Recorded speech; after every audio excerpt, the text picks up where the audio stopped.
Hey, peace and love, everybody. Hope that you're all well.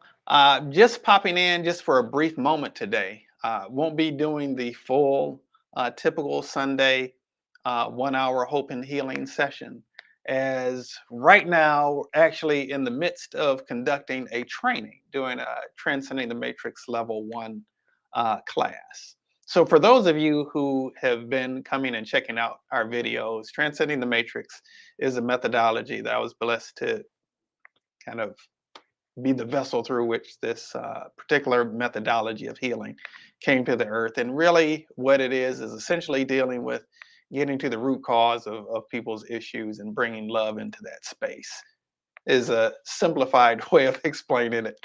But it's something that actually brings medical miracles to the people who are recipients of the work, and it brings a beautiful and profound opportunity for a transformation and the real miracle within those who are actually practitioners of the work. And what is a real miracle?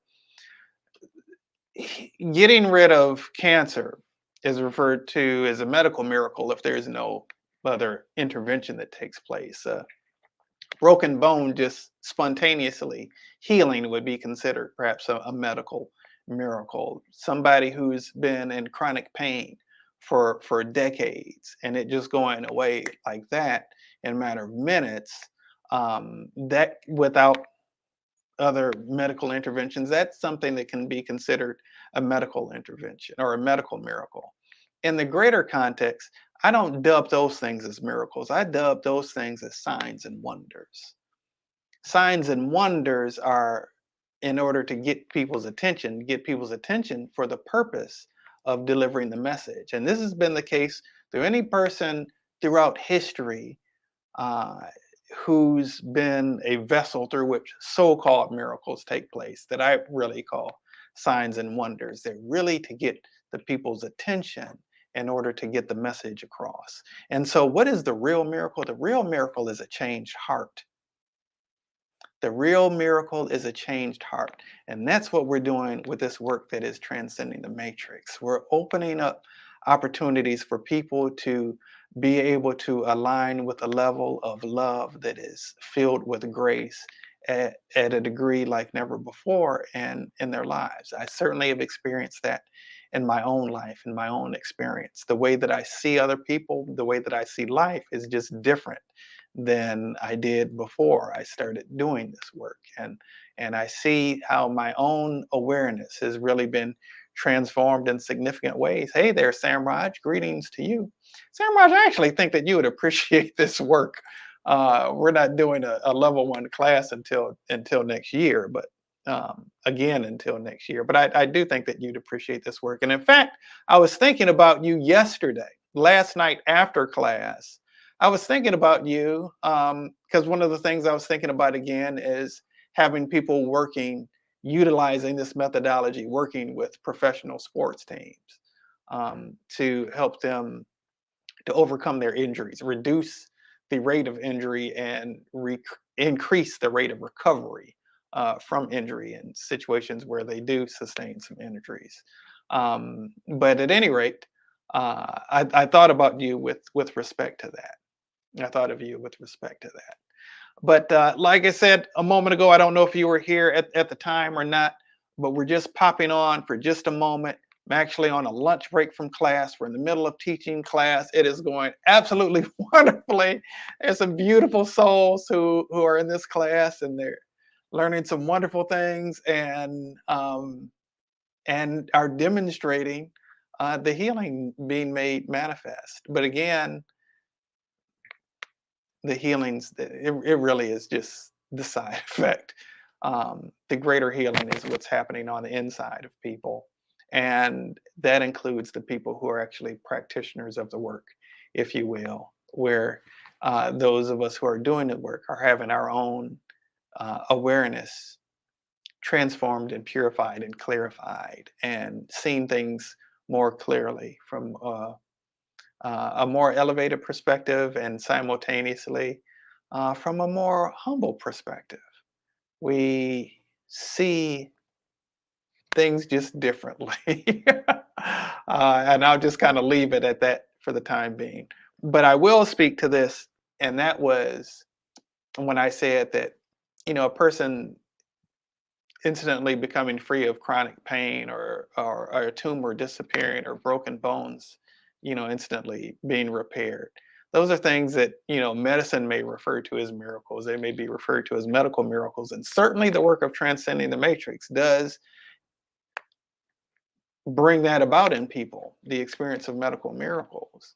Um, but those, from my perspective, are signs and wonders to get people's attention for the message. And what is the message? The message is that we're all connected. And as we tap into um, a sense of love and grace, extend grace towards one another, we get to experience not only the better parts of other people, but the better parts of ourselves. And though there are people who might think differently than us, that might look differently than us, who might uh, worship differently than we do, who may have cultural differences very different to our own, may vote differently, may have a different set of life circumstances and challenges. In the end, we're all still connected. We're all still one, believe it or not. The rain falls on the just and the unjust alike. Um, all the humans I've met, regardless of what areas that we use to differentiate ourselves, we all need to breathe in the same air.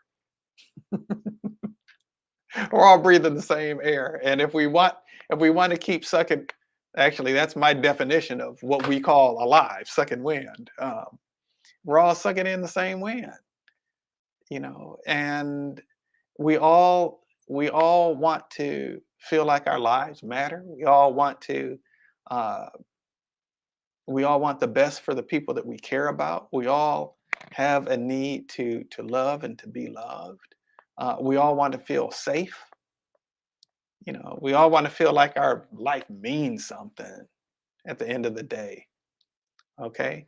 And people's approach might be different. People's ways of expressing themselves may be different. People's gifts and talents, strengths and weaknesses may be different. But at the end of the day, we're all one. And um, the more we can see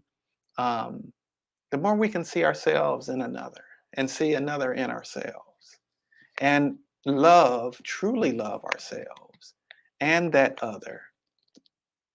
That's the miracle working stuff right there. Again, the miracle is the changed heart. And this healing and stuff, this happens. Like I said, signs and wonders. There's a demonstration that something profound is taking place. But that's really to ultimately get to that real profound thing that we want to take place. And that's the purification of people's hearts. That's for people to live together and dwell together on the planet in peace, in unity, and harmony, compassion towards one another, right? That's what the end game is, so to speak. That's what the end game is, to be able to show up as love, show up as light. And the way that we know that we're showing up as love is by the love that flows through us. And sometimes love shows up as compassion. Sometimes love shows up as, actually, I heard a wise one once say that unconditional love is really unconditional acceptance. Unconditional love is really unconditional acceptance. And that doesn't mean we have to agree on everything. That doesn't mean we have to see everything, eye to eye on everything. But that doesn't change the fact that we're all here on this earth together. And as there's no really truly honoring ourselves that dishonors others. I've got this necklace on, um, and it comes from 1 Corinthians chapter 13 in the Bible. And I recite that and say the last part of that little section, which is on the necklace that I'm wearing. But that love is patient and love is kind. It does not envy. It does not boast. But not only that, love doesn't dishonor others. And it's not self-seeking. Okay?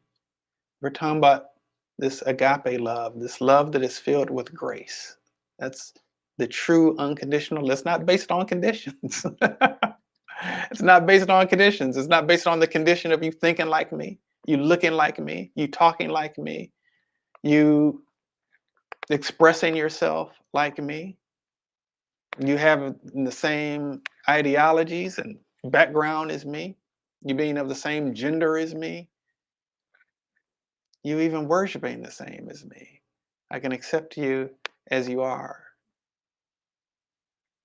Not everybody do we need to accept into our inner circle necessarily. Some people we need to have some boundaries with as an expression of that love for ourselves and for them. Um, but love is the nature of God, and we are made of the same stuff that God is made of. The way that we know that is by fine tuning our ability to love freely. Okay. All right. So with that, I'm going to jump off. I need to get back to class, but I'm sending a bunch of love your way, everybody. And I hope that you're having a good weekend and that the week ahead unfolds wonderfully and magically for you. Know that good things are on the horizon and you can experience some wonderful things right now. You certainly are worthy of it. Keep your eyes open, keep your ears open, keep your heart open, and make sure that in the midst of your journey in life, as you're working towards reaching that sustainable state of supreme satisfaction, make sure that you remember that it's all an inside job. That's my story. I'm sticking to it. Have a great day, everybody. Great week. Peace and love.